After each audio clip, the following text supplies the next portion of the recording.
everyone and welcome back to the channel. Thank you for clicking on this video. If you are new, I thought I'd ask my subscribers for some help today, because if you've watched my channel before, you know that I'm thinking of moving to America. And I'm moving to America for a number of reasons, mainly because there's just more opportunities out there work-wise, and I feel it's the place to be. The opportunities in the UK are few and far between.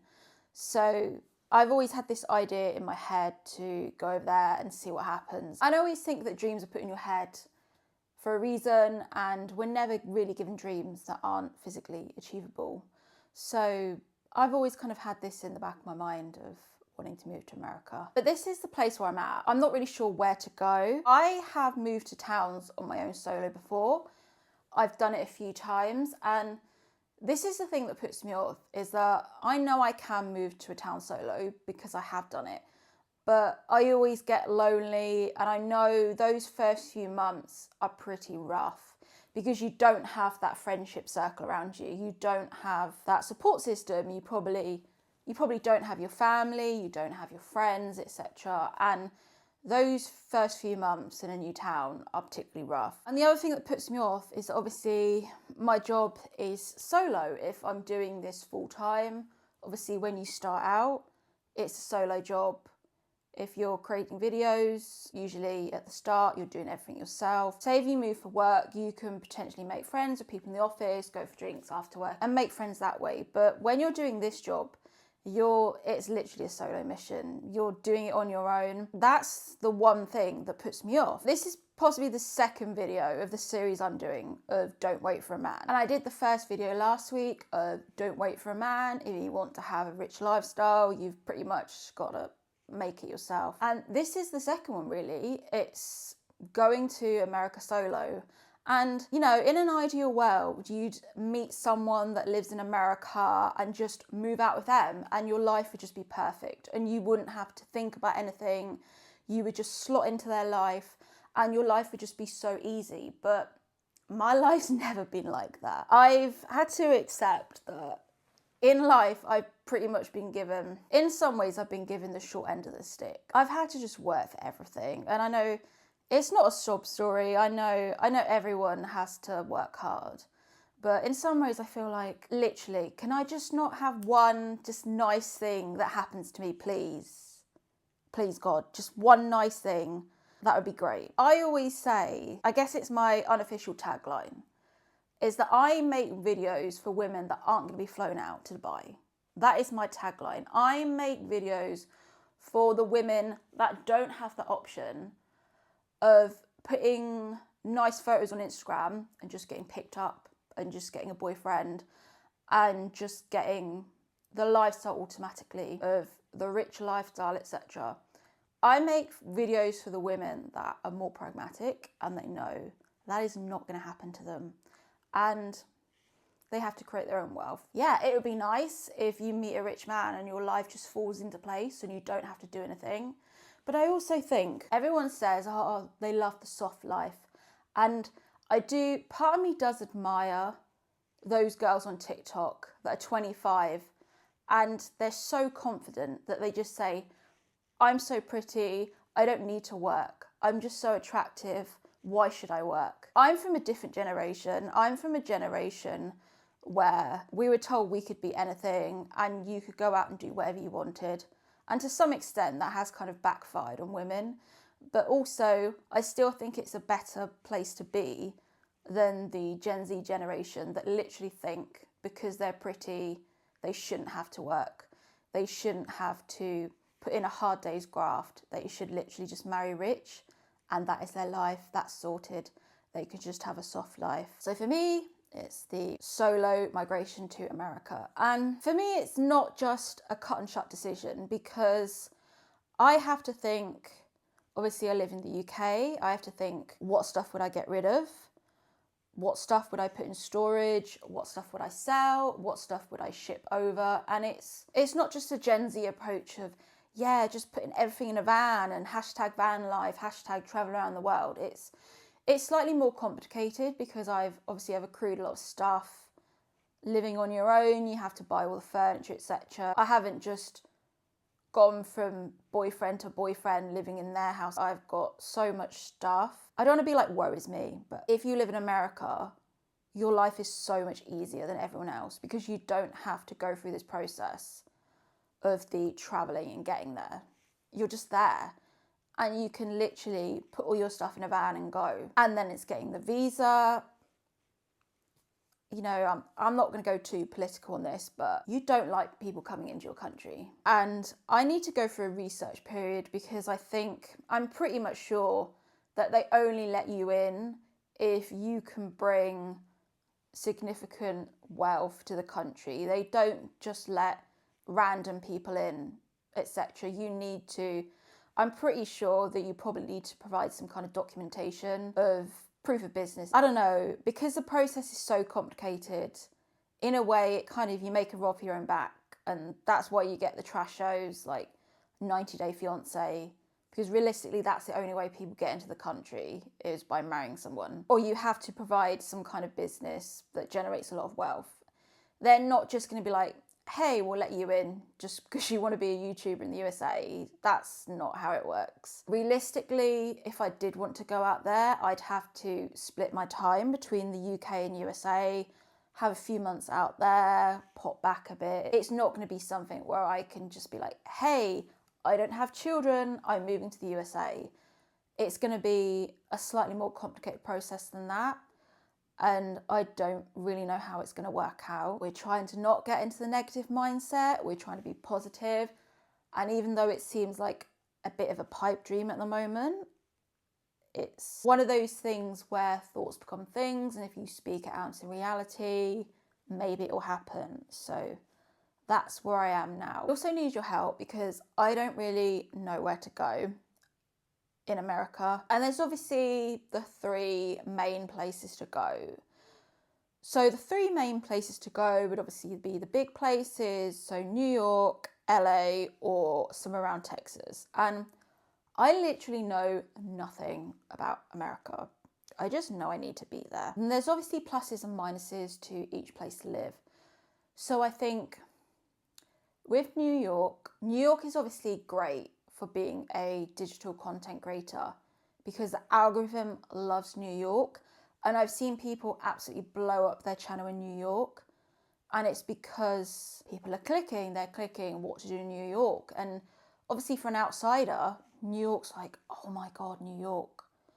So they do well there, the creators.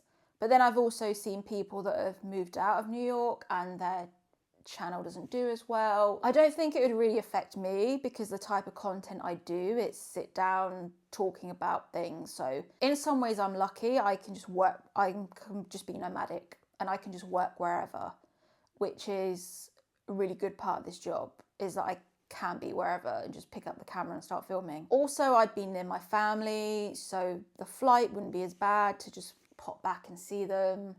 So that's good. But also the weather, it's going to be cold in winter. And part of me thinks if I'm doing this big move, I want to be somewhere sunny. I don't really see the point in some ways of just moving to the same microclimate that I'm already in. I feel I might as well just stay in the UK if it's going to be the same. Also as well with New York, I'm going to be stuck in a really small apartment. I'm not going to be in a nice apartment. I'm going to be in a crap apartment. This is the reason I just work so hard and hustle so hard, is because I don't want to live in an apartment anymore. I hate flat life so much. I hate hearing other people. I hate having to be quiet all the time. I hate their cooking smells. I just hate being in such close proximity to other people. And if I live in New York, I'm just going to be doing that again. Just close proximity to people. And I don't think that's for me. I feel like I need space and greenery, and I don't want to live in an apartment anymore. I'm trying to keep this PG, but when you're in an apartment and you can hear your neighbours, you can't really let go, if you know what I mean. It's when there's like people below you and you're just trying to have sex. It's just such an awkward experience for everyone involved. And I just don't want to live in an apartment anymore. I just want to live in a house, really. And I don't think that's achievable, but that's the dream. And if you live in the UK at the moment, unless you're doing really well or you live somewhere in the UK that nobody really wants to live, you're going to be in an apartment. This is why everyone in the UK is just so fucking repressed. It's because we're just all in apartments, just can't have sex properly. We're just so fucking repressed. And I don't know if I want to do that in New York. So I think I probably talked myself out of New York, to be honest, but I don't know. Obviously the nightlife and the Broadway shows and that, it's something that I'll experience at some point in my life, but I don't know. I feel for me, possibly New York, it's like a weekend place. I don't know if I could live there all week. And then there's LA, and oh my God. The one thing that puts me off of LA is just the constant people talking about their trauma constantly. Hold space for my trauma. I'm a bad person because of my trauma. I act like this because of my trauma. I don't know if I can be around people that constantly use trauma as an excuse for why they're a shit person. At some point in your life, you have to grow up and you have to... I had to do this personally. I had to almost go through an ego death with my parents and not blame them for being poor, and not blame them saying, I didn't go to a great university because of you. I haven't had opportunities because you were poor. I haven't seen all these countries because you were poor. And I had to let go of that, because if you don't let go of that, that will literally destroy you. After 18, you're on your own and you just can't blame your parents for everything. There is that mindset in LA of, I'm like this because of my trauma. I can be a shit person because of my trauma. And I think after the age of 18, you can't be like that. You need to just stand up on your own 2 feet and think, okay, this is the life I've been given. Some people have it better than me. Some people have it worse than me. What am I going to do with the cards that I've been dealt? And that's literally what I do. I just think, yeah, it would be easier if I lived in America, but that's not the hand that I've been dealt. So I need to work extra hard to make sure I can get over to America and get the ball rolling. I can't be one of those people just blaming people for everything. So I am projecting onto LA people here a bit. I don't know, but it seems a bit transactional. It just seems a bit, oh, hi, what do you do? Oh, hi, I'm a YouTuber. How many subscribers do you have? Oh, I have 1,000 subscribers. Oh, well, you can't be my friend. It just seems a bit like that. It just seems a bit fake and inauthentic. And that's what puts me off LA a bit. It's a bit, everyone's trying to make it. And do I want to be around that type of culture where just everyone's hustling constantly and trying to make it? I don't really think that's me. Maybe I've taught myself out of LA. Then I just think of Texas because, you know, I don't know really what it's like. I've watched literally a couple of videos on it about the food scene, and it seems more European. It seems more of a chill place, and people aren't so, what do you do? Like in New York, they're like, what do you do? In LA, what do you do? It doesn't seem to be like that. It just seems to be a bit more chilled, and just the nightlife seems nice, etc. But I don't really know a lot about it. Like, I've literally watched a couple of videos about it, so I don't know. The one thing that puts me off, oh my God, it's just so bloody hot. Anything above 20 degrees is like summer for me. It's like, whoo, it's 20 degrees. It's a hot one today. I think it's probably going to be a bit hot. I mean, I can't imagine it being 35 degrees outside and having to have a period and just wanting to stab everyone around me.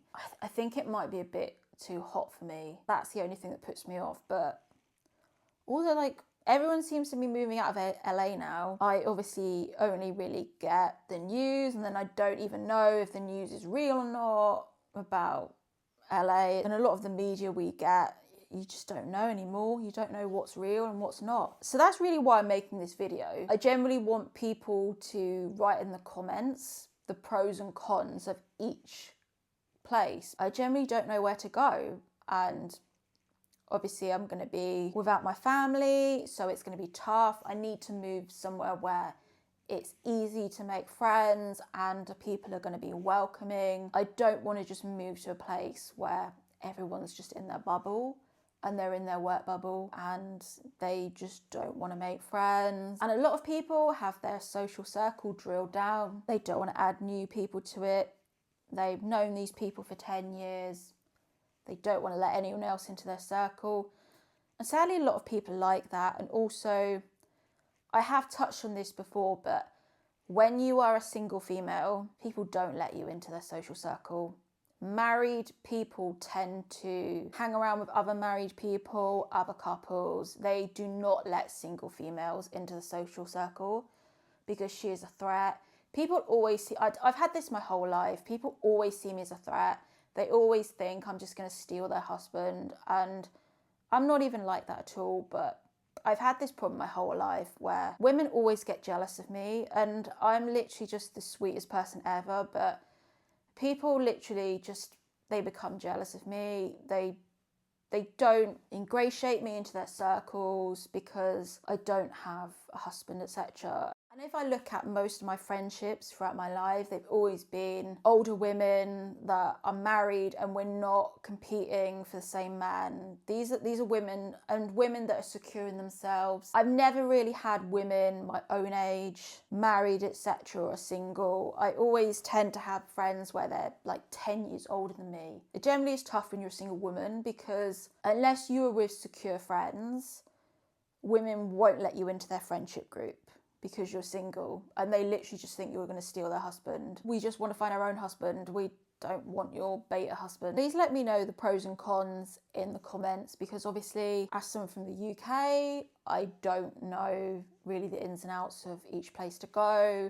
Do you think there's somewhere that I haven't mentioned that would be better off for me to go? Because I do kind of like that area, that East Coast area. I just literally know New York and the Hamptons, and it's like, I'm obviously not going to live in the Hamptons. Can someone let me know what the Hamptons is like, please? Because I feel like it's one of those places where you go once because it's on your bucket list, but it looks like the most boring place ever, and it looks like people just go there for status, just to say, oh, I've been to the Hamptons. Please let me know in the comments if you think there's anywhere I missed, anywhere where it's good for UK people to go to make new friends and to try and build a community. See you later.